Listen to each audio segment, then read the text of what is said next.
नंदी आदि गणों के साथ बड़े आनंद से माता सती पहुंची पिता के घर।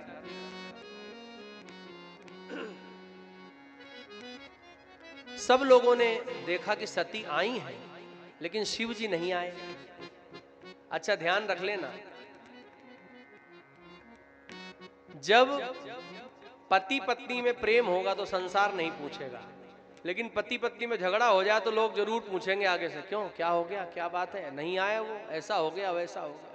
प्रेम रहेगा तो कोई नहीं पूछेगा।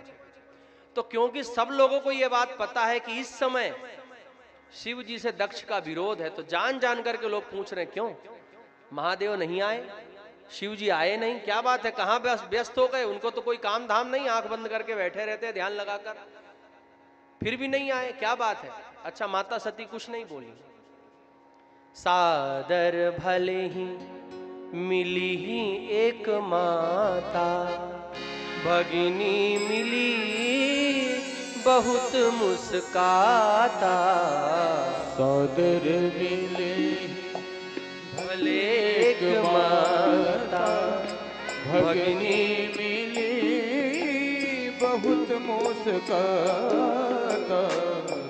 भगिनी मिली बहुत मुस्काता।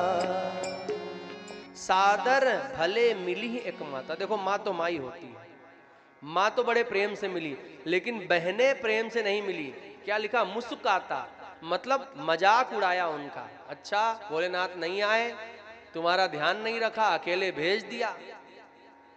सती माता ने कुछ भी नहीं कहा किसी को।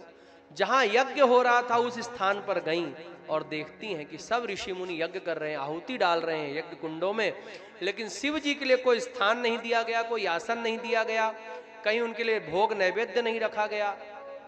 तब सबको फटकार लगाते हुए, डांटते हुए माता सती कहती हैं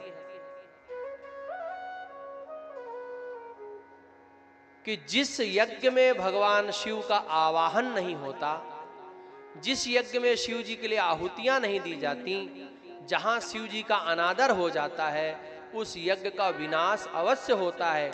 इसलिए आप सब लोग अपने कर्मों का दंड पाएंगे। वैसे तो मैं स्वयं ही इस यज्ञ का विनाश करने में समर्थ हूं, लेकिन क्योंकि माता पिता का संतान पर ऋण होता है, इसलिए मैं अपने पिता को दंड नहीं दूंगी, लेकिन ये अपने कर्मों के कारण स्वयं दंड भोगेंगे। और जिन जिन लोगों ने यहां पर जैसा कार्य किया उनको वैसा दंड मिलेगा। लेकिन क्योंकि मैंने शिव जी की आज्ञा नहीं मानी, उन्होंने मुझे बहुत मना किया था, इसलिए मैं अपने शरीर का ही दाह करती हूं। क्योंकि इस शरीर में इस शिवद्रोही दक्ष का रक्त बह रहा है, इसलिए मैं अपने शरीर को ही दंड देती हूं।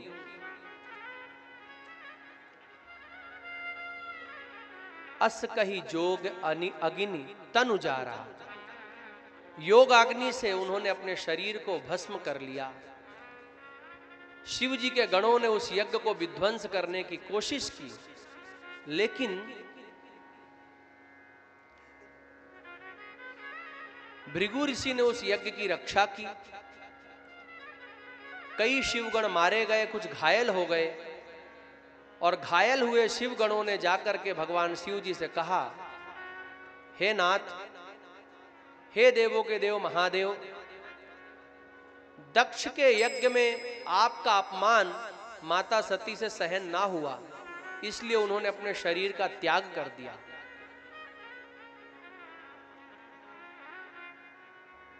जब भगवान शिव जी ने यह बात श्रवण की, सुनी, तो अपने सिर से एक जटा उखाड़ करके पत्थर पर पटक दिया, पर्वत पर पटक दिया। उससे वीरभद्र प्रकट हुए और एक कृत्या काली प्रकट हुई। भगवान वीरभद्र ने शिव जी से कहा,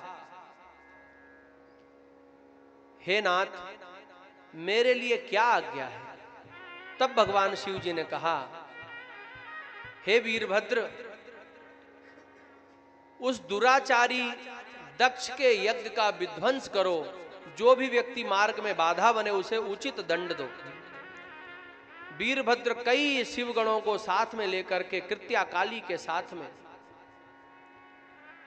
उस यज्ञ भूमि पर गए, सबको यथा उचित दंड दिया। भृगु ऋषि के दाढ़ी बाल नोच लिए। ये भृगु ऋषि कौन थे? जो यज्ञ के आचार्य थे। उन्होंने जिस समय दक्ष प्रजापति शिव जी को अपशब्द कह रहे थे ना ब्रह्मा जी की सभा में, उस समय भृगु जी ने अपने दाढ़ी पर हाथ फेरकर मूछों पर ताव देकर शिव जी को चिढ़ाया था। इसलिए वीरभद्र जी ने भृगु जी की दाढ़ी मूछ नोच ली। पूषा नामक एक ऋषि थे, उनके दांत तोड़ दिए क्योंकि उन्होंने दांत दिखाकर शिव जी को चिढ़ाया था। भग ऋषि के नेत्र फोड़ दिए क्योंकि आंखों के इशारे से उन्होंने दक्ष प्रजापति को शिव जी के खिलाफ उकसाया था। और दक्ष प्रजापति के पास गए और उनका सिर उनके धड़ से अलग कर दिया और उस सिर को ही उस यज्ञ कुंड में स्वाहा कर दिया, होम दिया, डाल दिया। अब जब यजमान की मृत्यु हो गई तो यज्ञ तो नष्ट हो ही गया। सारी यज्ञशाला को तहस नहस कर दिया, सब देवता वहां से भाग गए।